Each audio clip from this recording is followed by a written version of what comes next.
Good day mga kamamshis! Happy Valentine's! At ito ang ganap ko every time na magba-Valentine's.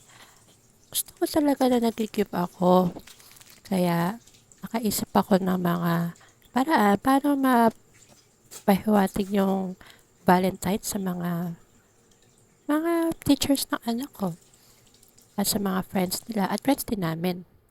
So, yun nga, nagbalot ako ng may bibigay sa advisor ng mga anak ko. At nag-print out na rin ako para kahit papaano may touch of Valentine's naman.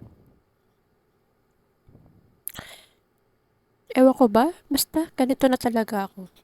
Every time na magpa-Valentine's, gusto ko may ibinibigay ako sa mga teachers ng anak ko. Dati nga sa office, ganyan din ako.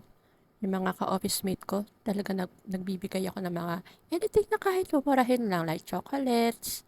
Ayan, katulad nga ng binili ko. Mga mumurahin lang yan. Like Cloud9 and Hello.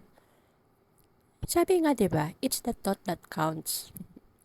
Sa ibang teachers, ayan, sinamahan ko ng ponytails and hello.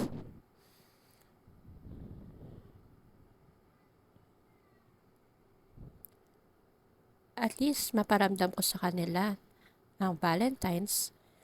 Hindi nga sa pamamagitan ng flowers. Thanks for watching.